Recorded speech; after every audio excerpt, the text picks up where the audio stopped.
Indigência, José Ailton Ferreira, mais conhecido como Bahia. Nas esquinas das ruas, mãos negras estendidas, esmolam existências seminuas, tristes nômades vidas.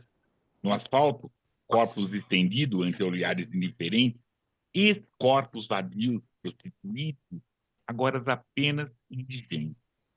Talvez uma rasa sepultura como prêmio derradeiro.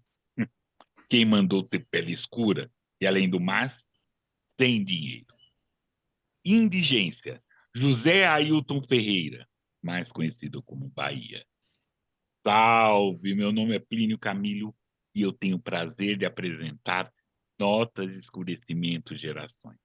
E essa conversa nossa eu vou oferecer para Beto de Souza, Cláudia Gomes, Dandara Carol Rocha, Dandara de Souza e Roberta Estrela Dal. E hoje nós temos o prazer de conversar com José Augusto. Salve, José Augusto. Bem-vindo, querido. Salve. Boa noite, gente. Como é que estão? Plínio, primeiro queria agradecer o convite a esse papo, para estar aqui falando das coisas que eu faço, né? Vou começar lendo um poema também, depois eu me apresento, né? É o do livro O Mapa de Casa, né? De Jorge Augusto, e vou ler o poema Mão Branca. Os cães latiam desesperados, antecipando o luto, como 2 e 2 são 4. Pareciam ver os fantasmas dos cadáveres empilhados nas escadas. Lamberiam os corpos dos meninos já sem vida, querendo curar suas feridas. De manhã, o silêncio de velório devorava nosso mundo. Restava a raiva, o medo e o ódio com que teríamos que preencher o vazio de tudo, como se tapa um buraco, cada dia mais fundo. Esse poema está no meu primeiro livro, que é o Mapa de Casa, lançado na coleção Círculo de Poema, da editora Fósforo, e e da, da editora Fósforo, né? Vem agora, e que é uma velha alegria, né? Foi um livro que foi lançado em maio de 2023, velho, acabou tendo uma circulação boa e está na segunda tiragem circulando e me dando muitas velhas alegrias, né? Eu sou Jorge Augusto, professor, poeta, soteropolitano do bairro da Liberdade, poeta e professor da Universidade estadual do Sudoeste da Bahia e do Instituto Federal Baiano. Faço minhas coisas a partir daqui da Bahia, sou crítico de literatura voltado para a literatura negra, né? Tenho esse livro, melhor, é organizado em 2018, chama Contemporaneidades Periféricas, onde a gente pensa o conceito de contemporâneo a partir das obras negras, né? E aí a gente pode falar um pouco disso, se o que nós fazemos, se a literatura negra, se a literatura periférica é literatura contemporânea mesmo, e se é, por que não está nos livros que dizem e que discutem sobre o contemporâneo nas nossas letras, né? E dito a revista de literatura brasileira contemporânea Organismo, né, que foi organizada por diversas pessoas, né, é uma revista itinerante, então ela teve números organizados por Lívia Natália e Conceição Evaristo, Ricardo Aleixo, Newton Gonçalves, Nelson Maca, Rita Santana, sabe? Gente pra caramba dessas nossas letras negras brasileiras. Então, esse é um panorama rápido dos projetos que eu toco aí nos últimos 15 anos. E sai agora, nesse mês, finalmente, o Modernismo Negro, sobre a literatura de Lima Barreto, meu livro de crítica literária. É isso. Não, isso abre um leque e assim, o que a gente pode conversar, Jorge? Qualquer coisa seria muito interessante assim. A minha, vamos lá. em cima da minha curiosidade e necessidade, é assim, o que essa literatura negra você vê hoje como contemporânea? Em que você vê, em que tema, como que a gente vê essa literatura negra contemporânea?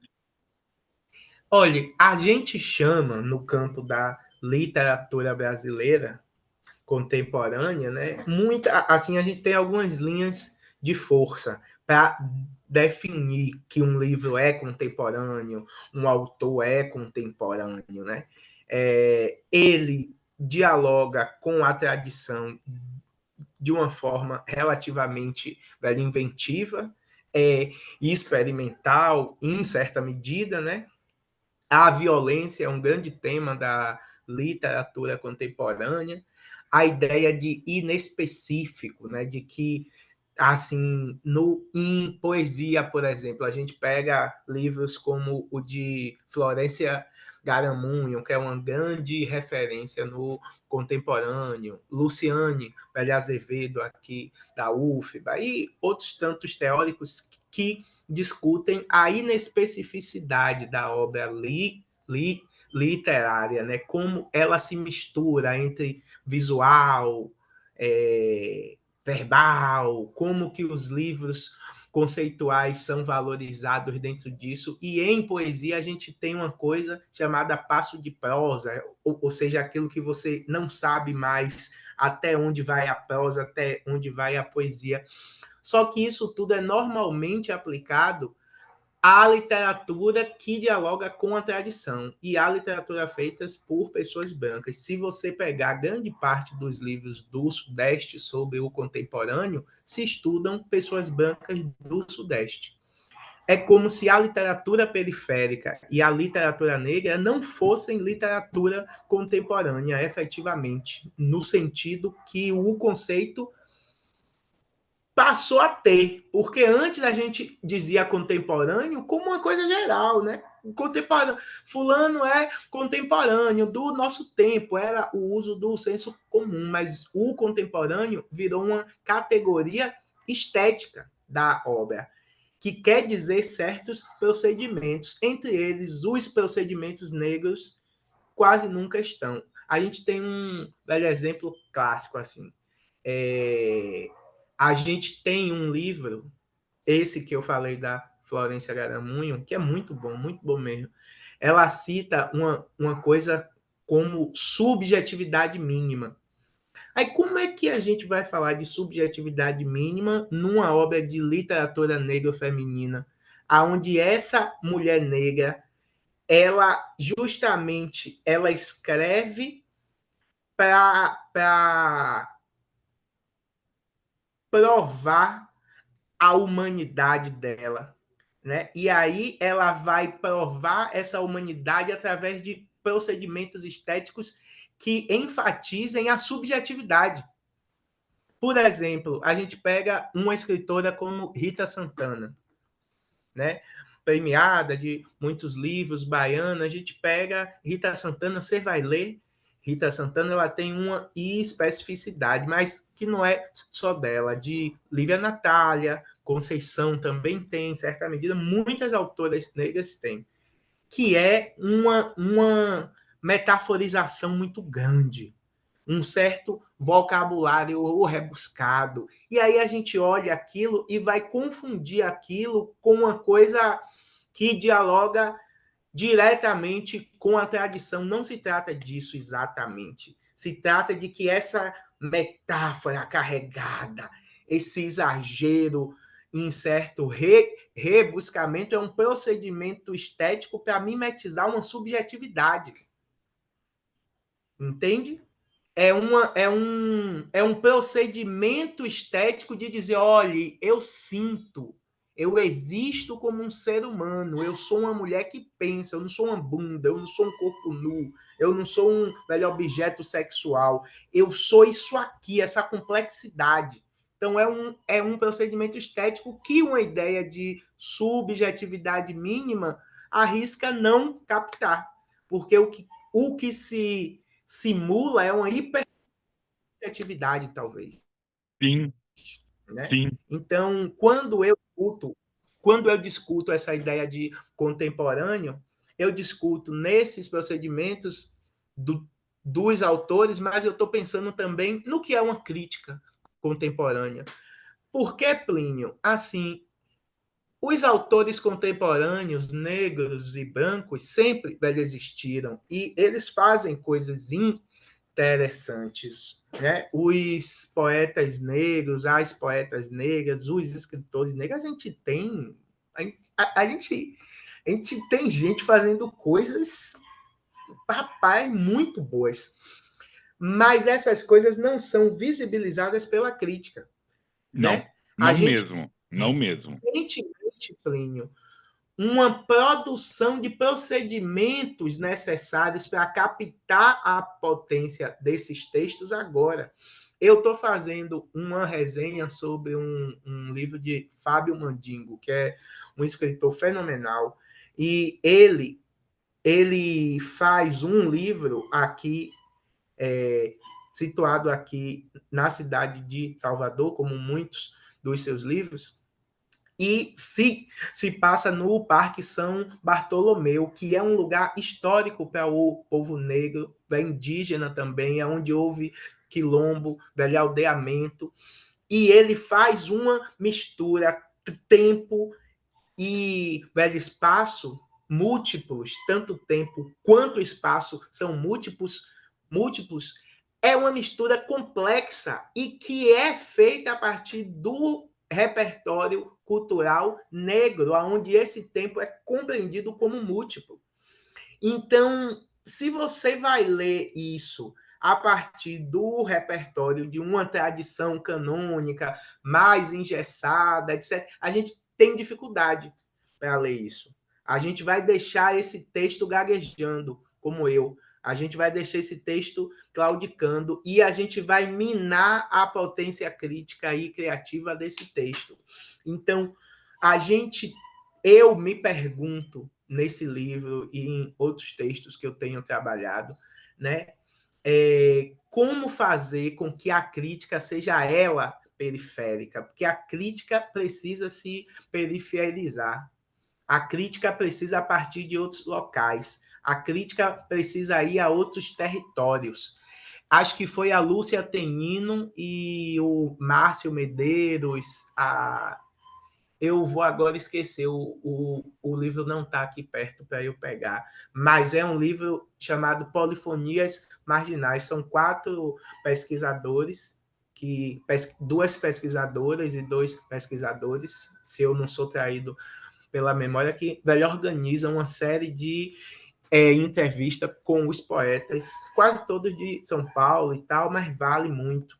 E numa hora, acho que é ou o Alan da Rosa ou o Sérgio Vaz fala assim alguma coisa, a gente faz a literatura, não sei lá, no bar, né? E aí a gente tem o bar, né? Se você for pensar todo aquele boom da literatura periférica com os saraus do Sérgio Vaz, surge no bar. No bar, você tem que recitar mais alto, você tem que performar. Não basta você ler só, senão ninguém vai ouvir, porra. Ninguém vai ouvir você lendo. E aí, essa performance oral que é necessária para um sarau com 400 pessoas, ela interfere na estrutura compositiva do poema. E a Sim. oralidade interferir na estrutura compositiva do poema é super antigo dentro da cultura negra. Não é uma coisa que surge no sarau Não. da Cooperifa. É uma coisa que o sarau da Cooperifa continua dos congados, dos reinados, dos blocos afros. Das Entende? conversas do quintal. Dos terreiros. Então, o que eu digo existe uma tradição negra que sempre esteve aí e que o que eu chamo hoje de literatura periférica é justamente o que está se produzindo a partir de um repertório cultural fora da tradição canônica. É a literatura de autoria indígena, de mulheres negras, a literatura negra em geral, a literatura queer lombista, como chama Tatiana Nascimento. Então, essas coisas que estão fora da linha evolutiva da crítica tradicional, para mim, hoje é que caracterizam a literatura contemporânea. E chamar isso de contemporâneo é só para dar algum tipo de didatismo, né? Porque ainda é um termo que mais oprime do que explica essas coisas, né? Com certeza, porque é isso que a gente sofreu fazendo essa literatura, tentando entender, ou tentando ouvir essa literatura, essas formalizações, essa formalização didática, e aí mais, mais esparrama, né, do que contempla, né?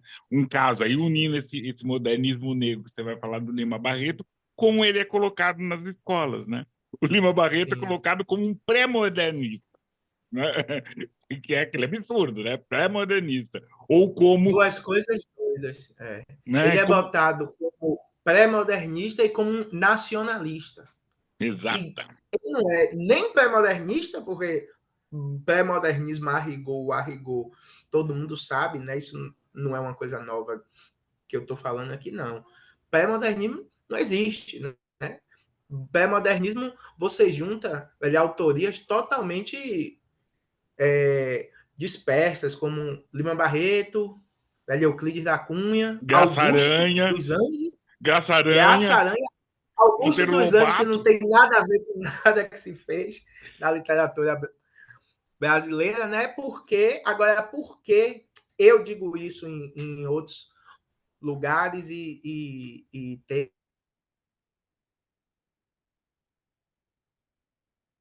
Alô? Oba! Estamos aí com um momento, com um problema, né? O Augusto tá assim. Vamos aguardar.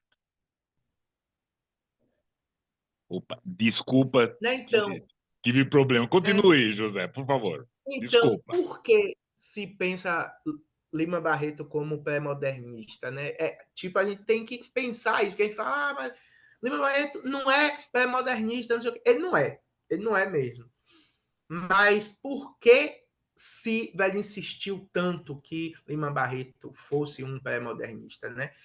É porque essas classificações que pedagogicamente a gente chamava de escolas literárias, né? Eles são, na verdade, formações discursivas, algumas delas fundamentais, são formações discursivas centrais para os projetos nacionais que nós somos, né? Sobretudo romantismo, naturalismo e modernismo, por exemplo. Então, a gente pega uma escola como o romantismo, né? E aí, quando você está ali discutindo o velho indianismo, a geração do mal do século, se você pega um Luiz Gama e bota ali dentro, se você pega uma Maria Firmina e bota ali dentro, aquilo não faz sentido nenhum. Não cabe. Nenhum. Não cabe. Não Tanto cabe. é que Maria Firmina não é considerada e Luiz Gama é considerado como um poeta menor. Ele e Por Inácio quê? Castanheira como poeta menor. Estou falando em cima Porque dessa classificação, né? Porque você precisa dar uma coerência discursiva àquilo. Então, primeiro erro é a gente continuar chamando aquilo de período na escola. Aquilo são regimes discursivos decisivos para o destino dos projetos nacionais brasileiros, para a nossa política, para a nossa identidade. Então, você buscava dar uma coerência interna ao romantismo, retirando dele Luiz Gama e Maria Firmina. A mesma coisa acontece com Lima Barreto lá. Lima Barreto, incluso no modernismo de 22, implode tudo que o modernismo de 22 aspirou a ser. E isso precisa ser dito porque em 22, quando o modernismo fez 100 anos, várias pessoas ficaram dizendo coisas como Lima Barreto antecipou o 22, Lima Barreto é um modernista, Lima Barreto antecipou mesmo, mas não no sentido que eles queriam falar, porque quando você fala de antecipação, você está falando assim, é, Luiz Gama antecipou a literatura negra. Você subentende e você prescreve nisso uma continuidade entre o que Luiz Gama fez e a literatura negra fez. Há uma continuidade nisso. Quando você diz assim, Lima Barreto antecipou o que os modernistas de 22 fizeram, você está instaurando uma continuidade nisso, onde Lima Barreto vai ser confundido com o projeto de 22.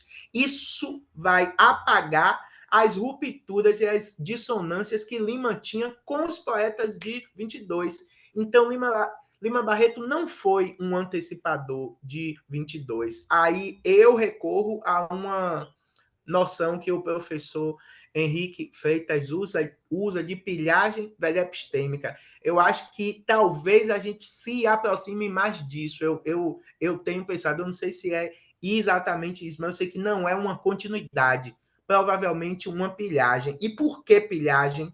Porque ele não é mencionado, porque coisas que ele diz não estão dentro do que 22 diz, porque há uma ruptura. Então, quando você quer incorporar Lima Barreto a esse 22, você está muito mais mitigando a potência do que Lima Barreto fez e criando uma validação atualizada para o modernismo de 22 dentro de um contexto do século 21, onde as minorias estão Aham. protagonizando discursos políticos, estéticos, assim, é uma estratégia muito sofisticada da crítica tradicional brasileira que eu acho que os intelectuais negros não podem cair. As Não, intelectuais negras não podem cair. não pode cair. E, além do que, é lembrar de história, né? É lembrar, assim, que esse evento de 22 foi uma coisa que aconteceu aqui em São Paulo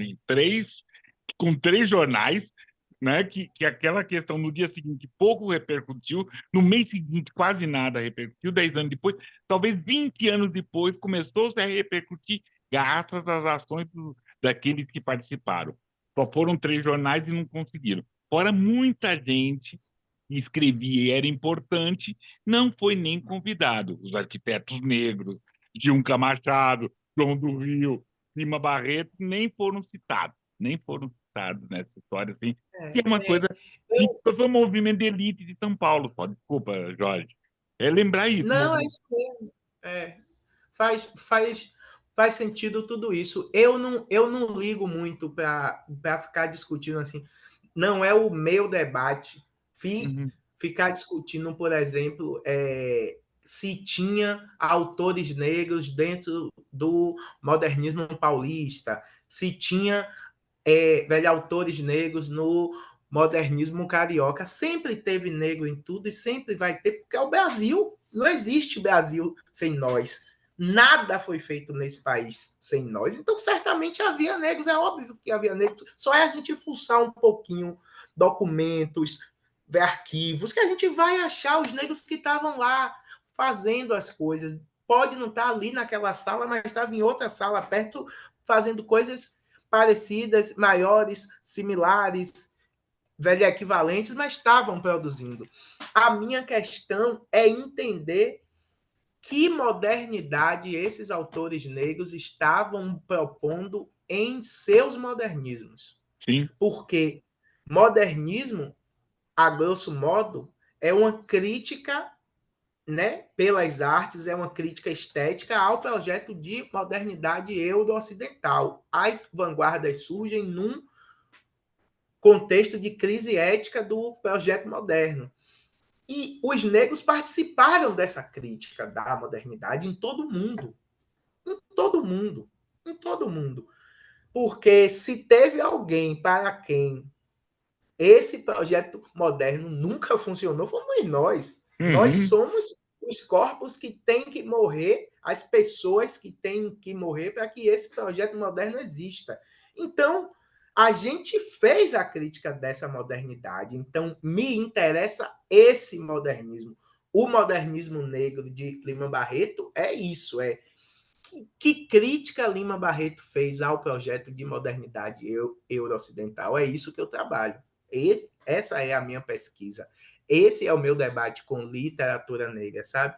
E assim, eu acho que a literatura negra hoje vive uma nova fase, que é essa fase, que assim, eu não sei se é nova, né? Eu não sei se é certo dizer isso, pela minha idade, pela minha formação tardia, eu acompanho, velho, essas coisas há 10, 15 anos, então eu tendo a achá-las sempre novas, mas novo sou eu, né? Elas são, velho, antiguíssimas. Mas a gente tem hoje uma produção teórica que se faz a partir do repertório da literatura, da cultura negra e uma produção crítica, né? Pensando coisas como eu já citei aqui o queerlombismo da Tatiana Nascimento, mas a gente tem o literatura terreiro de Henrique Freitas, a gente tem a literatura invisível de Velha Edmilson de Almeida Pereira, e os dois grandes conceitos, né, que são escrevivência, que muita gente acha que é o conceito central para o campo da literatura negra brasileira hoje. Eu acho que é, mas eu acho que o conceito que abre o caminho, assim, o conceito que é fundamental é o conceito de oralitura, de Leida Maria Martins. Eu acho que eu não conseguiria pensar nada se não fosse esse. Eu não teria conseguido entender muita coisa se sem a Leda propor esse conceito de oralitura lá ainda na década de 90, né, totalmente vanguardista, Leida Maria Martins. Então, a gente tem tido uma produção teórica, né, que é muito fruto de uma estrutura incipiente, mas totalmente nova e forte, que vem dessa força-tarefa que os intelectuais negros fizeram nas universidades após a Lei 10.639 e a Lei de Cotas, que permitiu uma entrada minúscula de pesquisadores negros que criaram grupos de pesquisas negros que se dedicaram a estudar essas obras, que chegaram na pós-graduação. Tudo isso é uma força-tarefa que fez com que fosse possível a circulação desses conceitos que certamente já rodavam pelo movimento negro, sabe? Então, eu acho que a gente vive um momento muito profícuo, muito rico da literatura negra, não no que se faz, porque sempre se fez o que se faz hoje, mas porque a gente consegue circular mais. E isso também entra numa outra zona perigosa, que é a zona do mercado, né? Como a Bell Hooks falava, a cultura negra corre o grande risco de virar commodity. E aí a gente não pode culpar só os brancos por isso, né? A gente tem intelectuais negros seríssimos que estão se contentando em virar youtuber gravando vídeo de 2 minutos para ter seguidor, enquanto as pessoas negras continuam morrendo, né? E nada contra gravar vídeo de 2 minutos e tal, mas a gente tem que saber também que a gente está formando uma juventude negra que tem 20 anos de lei de cotas e que entra na universidade vindo de colégios públicos com uma educação precária. Então, esse processo de educação e letramento negro precisa ser muito intensivo, extensivo e longo, E é porque um o compromisso dessa debate literatura. racial brasileiro é complexo, muito complexo, né? Desculpa, Nada, eu que peço. porque é um compromisso. Eu concordo com essa tensão que a gente tem, né? Porque nós, escritores, escritoras negras, não somos só escritoras e escritores negros. A gente Tudo. tá realizando uma história que outros já fizeram, né? A gente só está aqui porque outros já fizeram, só estou aqui porque Luiz Gama escreveu, né? Só estamos aqui porque Maria Firmina batalhou para publicar, Machado de Assis foi lá e publicou suas coisas, então a gente só está aqui por conta disso. E também a gente só está aqui porque está contando essa história que é da gente, contando essa história dessas peles negras, né? E trazendo esse refletir, esse repensar dessa coisa. Então esse compromisso nosso é constante, não dá, a luta não está no fim, e não dá para você desarmar, você sentar Plínio, e ficar tranquilo. Desculpa. é um compromisso em refundar um país, em destruir um país e refundar ele. Não é a minha geração que vai fazer isso, não é a próxima que vai fazer isso, mas a gente tem que fazer a nossa parte, né? E aí a gente é lançado como intelectual, como escritor, numa sinuca de bico horrível, né? Que é a gente normalmente lança por editora pequena, a Uhum. gente normalmente tem que ser empresário da nossa própria produção, Sim, a gente tem que ficar divulgando nossas coisas como se fosse um marqueteiro. Isso tudo também, ou isso, ou o velho ostracismo, sabe? Ou o esquecimento, ou o sonho de uma velha editora grande. É tudo muito difícil, porque o mercado é cruel e você entra nesse jogo do mercado para que o seu livro, para que o seu pensamento, para que a sua ideia circule, né? Então, mas a gente também não pode se render a esse jogo. A gente tem que ser capoeira nele. A gente pode jogar ele, mas a gente não pode aceitar todas as regras desse não. jogo. A gente não pode querer ser o showman. A gente não pode querer ser o exemplo a ser seguido. O exemplo a ser seguido é um indivíduo, é o velho herói, é o Marte, tudo isso ainda é neoliberal, porque entra na lógica do indivíduo. Então a gente precisa pensar outras coisas. Eu mesmo tenho uma dificuldade gigantesca de lidar com candidaturas negras que não são coletivas. Sim, sim, Eu quando sim. quando eu vou votar, a minha decisão é muito simples. A gente vai ter, como é que diz, velho, eleições agora, eu apoio candidaturas coletivas, sempre. Meu voto é para candidaturas coletivas. Ah, É, porque vereador tal é da minha rua. Eu não voto em vereador que é da minha rua. Eu não voto em vereador negro que faz candidatura isolada. Eu voto em mandato coletivo. sim. Porque a E gente a precisa saída. inventar uma outra política, porque essa daí não é para a Não. gente. E Essa o não é que eu, nossa. o meu exemplo de trabalho que tenho feito hoje é essa história coletiva. Eu acho que a saída está sendo coletiva. É lógico que você pode estar em alguns momentos na corrida, estar um pouco à Claro, frente, ou claro. na corrida eu estou um pouco atrás. Mas temos tido, e quem está acompanhando a gente, temos tido sucesso ou êxito, mas principalmente satisfação nesse trabalho coletivo. A gente tem feito. Só que a gente sofre por isso que você está falando. Editoras bobas, né, para não falar burras, né, editoras que perdem a mão, editoras brancas que se disfarçam, que querem fazer a gente entrar no mercado e acham que está fazendo toda uma, uma boa ação, sendo que não está fazendo é nada. Né? Sendo que tá Assim, as editoras brancas, elas estão preocupadas com duas coisas. Sempre com dinheiro, não é com outra coisa, né? E é em monetarizar uma política da diferença, né? sim, Que é a política do século XXI. E o neoliberalismo mercantiliza tudo. Por que não mercantilizaria isso? É óbvio que sim, né? A gente com sabe. certeza. Bell Hooks fala disso tem 30 e tantos anos, isso não é novidade nenhuma. Tá nos textos dela, commodity negra, sabe? Então, isso se vende, isso está na bolsa de valores, né? Mas também a gente precisa estudar isso, né? Assim, a gente vai dizer um autor negro que é chamado pela companhia das letras deve ir? Lógico. Deve, deve. Assim, eu não fico nessas noia maluca, não. Não. Deve ir, mas ele tem quantos livros? Ele tem 10 livros. E tem uma velha editora que sempre acompanhou ele.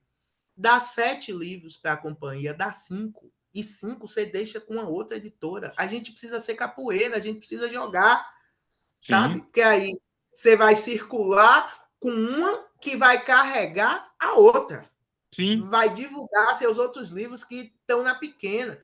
Mas também você vai vender tudo por quê? Se para a companhia chegar em você, você teve que ter 10 livros e 65 anos. É o A Carlos, companhia é o estava exemplo onde? do senhor do Carlos Assunção. Ele está agora Do sendo Oswaldo de Camargo também. exatamente. Merece, tem que É estar mais por ótimo lá, mas eles estarem lá, Plínio. É ótimo, eles têm que estar lá mesmo. nossa, demorou. Como, como várias outras mulheres negras precisam estar em grandes velhas editoras, né? Assim, eu tenho pensado muito como a ideia de velha editora negra nos últimos 3 anos foi um pouco abalada, porque todas as editoras têm uma linha de publicação de autores negros. Todo mundo agora publica autores negros, porque é ridículo não publicar, porque não cabe mais não publicar, porque não tem mais como não publicar. As editoras negras são, então, aquelas que publicam massivamente pessoas negras, né? A gente vai pensar assim. Mas antes, há 5 anos atrás, 6 anos atrás, a gente tinha muitas editoras que não tinham autoras negras no catálogo. Isso é um fato. Hoje é mais difícil, porque hoje isso é cobrado ostensivamente. Então, tem gente publicando pessoas negras, mas quais pessoas negras? Sob que condições? Como? Essas pessoas negras estão ganhando prêmios? Elas circulam em todas as lojas? O, os seus livros são tratados das mesmas formas? As pessoas negras que estão lançando seu primeiro livro têm lugar nessas editoras? Não Não, tem. Quem faz isso são as pequenas editoras que vai lançar o primeiro, o segundo, o terceiro, o quarto. Quando a pessoa está bem, que já tem o público, aí a grande editora vem lá do Sudeste, pega o autor e vai ganhar esse dinheiro. Entende? exatamente, Então, exatamente. o, os autores também precisam ser cobrados sobre isso, não sobre ir ou não, mas sobre como ir, com qual ginga, com Ou qual e cor, como permanecer e como trazer como mais gente permanecer. É, e tudo como isso. trazer. Que contrato você vai fazer? Vai aceitar que tipo de contrato? Né? Então, assim, tudo isso Não, são, os são contratos que debates ainda aparecem muito e recentes, né? os contratos que aparecem são aqueles, para não falar, 5 anos, sabe? 5 anos. Humilhantes. É, É, humilhantes. 5 anos, né? é, E que você tudo isso, tem. Plínio, tudo isso é relativamente novo, né? Relativamente novo. Então a gente ainda está aprendendo a lidar com essas coisas, né? Seu Carlos Assunção, seu velho Oswaldo foram velhos exemplos, porque eu acho que eles lidaram brilhantemente com isso, né? O velho Oswaldo foi com os livros, outros livros ficaram na ciclo contínuo, que sempre editou ele. Então é isso, é um jogo certo. Ele fez Velho Oswaldo é inteligentíssimo, né? Um homem brilhante. Então, esse jogo a gente está aprendendo a fazer também. A gente está aprendendo a jogar essa capoeira, né? A gente tem intelectuais negros hoje, jovens, como Alan da Rosa, Davidson Faustino, que já estão lançando livro por grandes velhas editoras, né? Mas eles já têm histórias, eles já têm muitos livros, eles não são mais qualquer pesquisadores, são dois nomes fortíssimos, né? Mas a gente tem poetas como Lívia Natália, por exemplo, uma poeta que para mim é a maior poeta do Brasil e ainda não foi convidada por uma grande velha editora. Então, a gente está ainda entendendo qual é esse jogo do mercado, velho editorial branco sudestino, sabe? A gente ainda está tentando compreender. Eu não tenho ideias formadas ainda, eu estou só captando os movimentos, tentando compreender, né? Para que a gente chegue em uma ideia que nos permita ter decisões mais assertivas, mais claras. Eu mesmo publiquei por uma coleção nacional forte, grande. Nossa, eu fiquei felicíssimo, cara, porque E justo, é e outra justo, estrutura. e É justo, outra estrutura. e O justo. livro circula, o livro é bem feito, o livro é bonito. Pô, fiquei felicíssimo e sou muito grato, porque o livro me trouxe coisas muito boas. E eu fui bem tratado, muito bem tratado. Uhum, Nesses termos a gente joga. sim, Nesses termos a gente joga. Entende? sim. Querido, eu vou pedir uma licença para você. Vou fazer um pedido antes. se você puder declamar mais um poema seu, e aí a gente entra num griot, assim, para a gente falar de outros griots. Faz essa gentileza? Beleza, então eu vou ler O Sindicato. Beleza. Aliás, o sindicato não. O sindicato é um pouco grande. Eu vou ler Na Esquina do Bar de Seu Manuel. Ou Roteiro Afro-Pessimista para um curta-metragem. Em todas as quebradas da minha pobre cidade, os personagens se repetem. Mão Branca, o sindicato, farmácias e bares. Alguém é sorteado para superar o enredo da morte e provar que todos os outros podem ter sorte. Em toda a periferia, o roteiro é o mesmo. Mão Branca mata os meninos, os que ficaram vivos morrem no trabalho exaustivo e os peões se eliminam no tabuleiro em branco e preto. Os heróis que resistiram vão morrendo, na farmácia, na igreja ou nos bares, de domingo a domingo, misturando cachaça, fé e ansiolítico. Legal, querido, legal.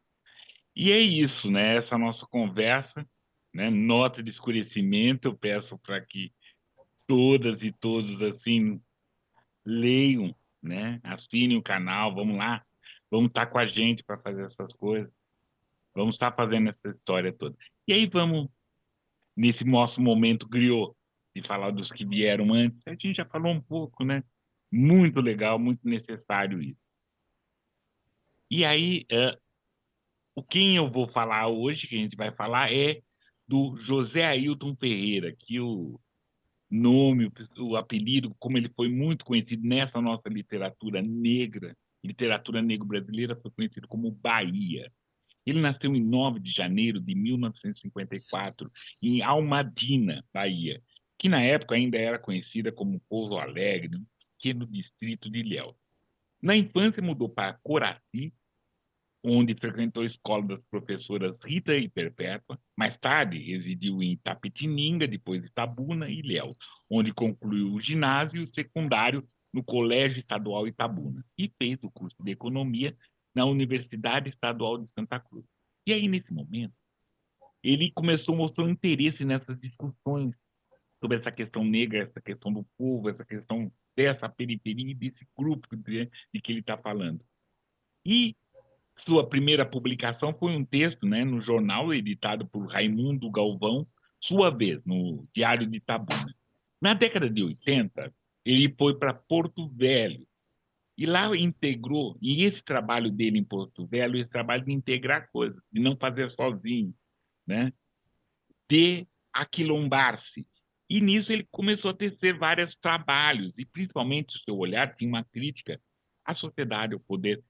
E esse, o nosso poema de abertura, que foi jornalista, folclorista, poeta, e lá, né, em Porto Velho, fez um trabalho interessante, participou do Sarau Arte e Literatura, foi um dos fundadores da Academia Rondonense de Poesia e também membro da União Brasileira de Escritores. E participou de várias antologias, inclusive dos Cadernos Negros. Infelizmente, ele faleceu em setembro de 2005, deixando vários escritos. José Ailton Ferreira, pseudônimo Bahia. Nota de escurecimento, por gentileza, todas e todos, assinem o canal. Vamos conversar. Vamos lá continuar, querido. Vamos continuar essa prosa. Vamos sim. E isso tudo, essa crítica, esse publicar, e você, o que que você tem trabalhado nessa produção, né, do modernismo negro com Luiz Gama? E essa produção dentro dessa questão de literatura, mas dessa literatura, dessa poesia, dessa prosa, como tem sido? Com Lima, né? Barreto. Eu tenho trabalhado dentro do campo da literatura brasileira com um projeto, né? Que é fazer aparecer a diversidade da produção negra, tanto estética quanto teórica. Fazer aparecer é uma péssima, como é que diz a expressão? Pôr em situação, é o que eu tento fazer com o meu trabalho editorial, na editora Velho Organismo e Segundo Selo, né? Com a revista, com o projeto da revista e com as coleções que eu coordeno.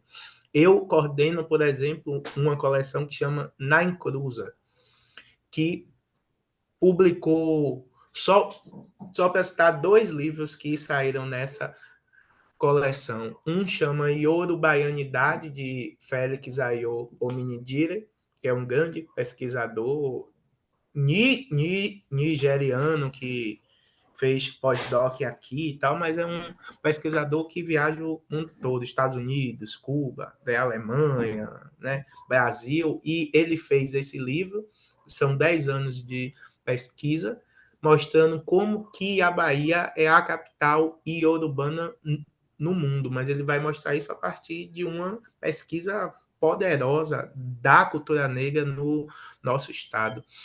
E muito mais, né, seus trânsitos transatlânticos. É um livraço. E na mesma coleção, a gente lança um livro chamado Afropessimismo, ou, desculpa, Cativeiro, Antinegritude e Ancestralidade, que é um livro que dialoga diretamente com o pensamento afropessimista que está forte no, nos Estados Unidos e que vem chegando forte no Brasil, né, com o Frank B. Whindersson, com o Fred Moten, com a Saidia Hartman, que é um livro de um intelectual imenso, chamado Osmundo Pinho. Né? Então, dois livros que, teoricamente, não dialogariam tanto na mesma coleção. Por quê? Porque o que eu quero mostrar é como esse pensamento negro é diverso, é estético, como é o povo negro, como é a cultura negra. Né? E aí, a outra coleção que eu coordeno, justamente tentando fazer uma pequena, minúscula fissura nessa ideia de contemporâneo, que circula na nossa literatura brasileira, é a coleção Contemporaneidades Periféricas, que é de literatura, de poesia. Né? E aí essa coleção tem dado muito certo, porque em 2 anos a gente teve 2 livros nos maiores prêmios da língua portuguesa, um do Brasil e um continental.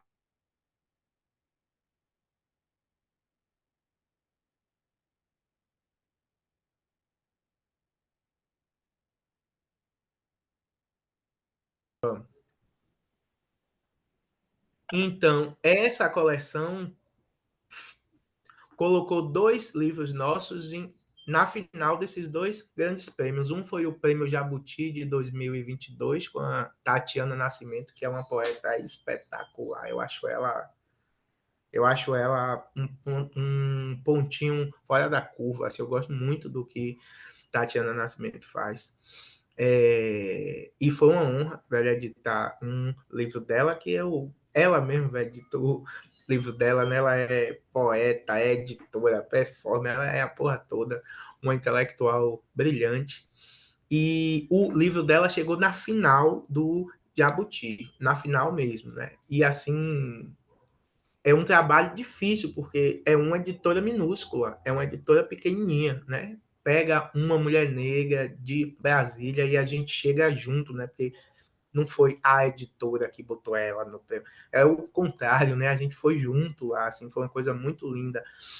E em 2023, Ricardo Aleixo lançou com a gente, em 2022, o Diário da Encruza, que é um livraço, e a gente, né, chegamos juntos, foi uma coedição Lira, que é o Laboratório Interartes Ricardo Aleixo, e a editora Organismo, nessa coleção Contemporaneidades Periféricas, e a gente chegou juntos à final do Prêmio Oceanos. Então, essa coleção vai aos poucos, sem a visibilidade, obviamente, que ela teria se tivesse no Sudeste, obviamente, né?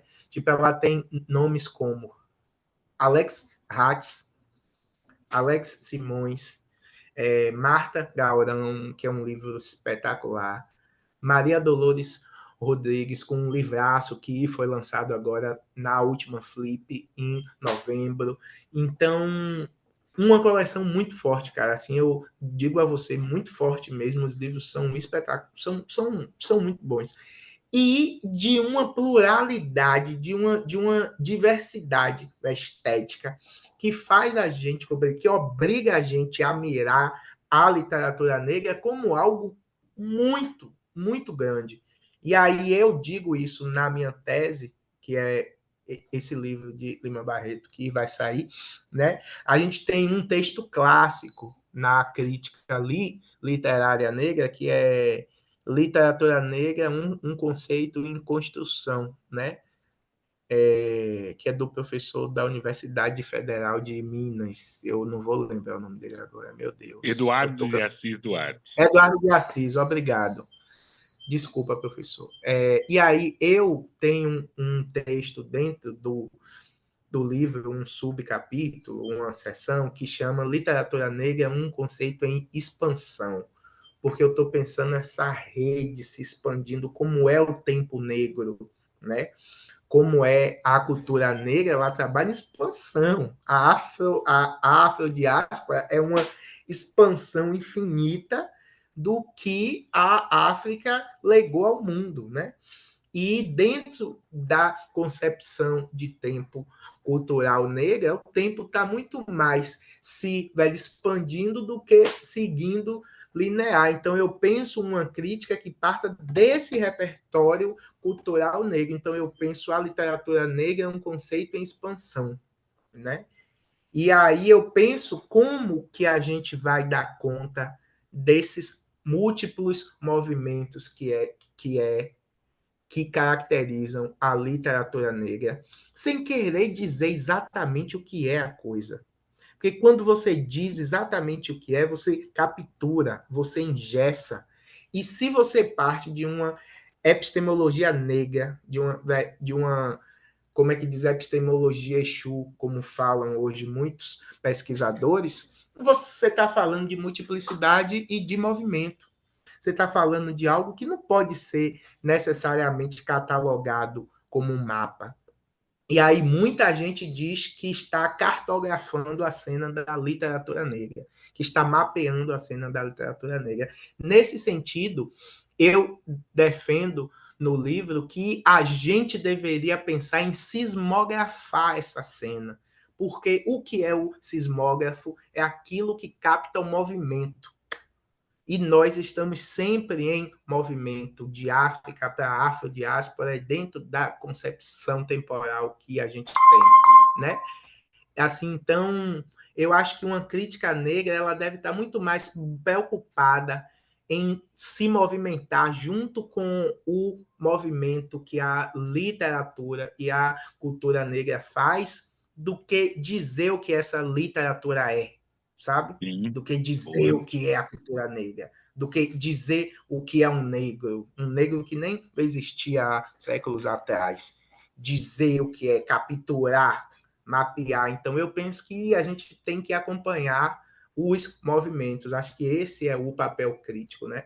É ver o que é que tem em Conceição, que tem em Lívia Natália, que tem em Cristiane Sobral, mas o que não tem em Cristiane Sobral, que não tem em Lívia Natália e que não tem nada a ver com Conceição Evaristo. Não é só agrupar, mas é desagrupar também, é ver continuidades, é ver descontinuidades também, tipo, é ver como isso, como o livro de Maria Dolores tem a ver com o lírico, mas tem a ver com o ensaio. É um livro de poema, que é um livro de crítica ao mesmo tempo, e que isso é inespecífico, mas não é só isso. É outra coisa. E essa coisa tem que ser captada dentro do movimento dos próprios gêneros que estão ali sendo colocados em jogo. Isso é fácil fazer? Eu tenho alguma receita para fazer isso? Não, são coisas que a gente está especulando e aprendendo a fazer. Como eu disse a você, a Lei 10.639 é recente, grupos de pesquisa negros são recentes, eventos de pesquisadores negros são recentes, tudo isso é muito novo. A gente está aqui especulando formas fazer coisas que eram feitas de modos velho ortodoxos há centenas e centenas de anos, né? Enfim, Sim, com certeza. nada disso é simples, nada disso é simples. Não, não é. Querido, vou pedir outra licença para você. A gente está nos nossos momentos finais, né? Nós fechando essa nossa conversa, tá boa conversa. Então eu peço que todo mundo assim deixe seus comentários, deixe seu contato. Olha, Jorge Augusto é alguém importante para você ficar por perto, ficar ouvindo esse desmontar, desacomodar, que é isso também, né? A gente trabalhou, né, para ter isso, agora desacomodar isso, porque tem muita coisa lá. Mas é falar alguém que já teve aqui, então, né? O que, né? Sugestão para rever aqui no canal, uma conversa também que fala de desmontar, mas também fala um pouco da história, retoma essa história e também fala muito dessa Bahia. Foi a conversa que nós tivemos há anos passados com a amiga Jaime Paixão. Tá aí, tá aqui no primeiro comentário, tá aí o final para, vamos lá, assistam essa coisa, deixem seus comentários, né, assinem o canal e depois vão lá rever essa conversa importante com a Jaime Paixão. E é isso, né, Jorge? Muito obrigado, querido. Quero agradecer sua gentileza, sua paciência, né? Sua sapiência, principalmente, mais do que paciência, sua sapiência de estar dividindo essas coisas, ou, como você mesmo falou, estar mexendo com isso, né? E fazendo a gente pensar, fazendo a gente falar. Está aí seu momento, querido. Muito obrigado mesmo da sua vida. Eu que agradeço, Plínio. Parabenizo você por estar tocando esse projeto. Né? A gente precisa pôr os autores, as autoras, as ideias, os livros em circulação e o seu projeto faz isso, né? Assim, vida longa e eu que agradeço pelo convite. Foi massa nosso Com bate-papo. você por perto, com você por Eu perto. espero que a galera goste. Não, e Um olha, abraço. gostem, avisem, assinem, tá aí todos os contatos, procure o José Augusto, vamos falar. Querido, muito obrigado, agradeço a todas, Eu que agradeço. e é lembrar isso. Salve, até! Um abração, gente.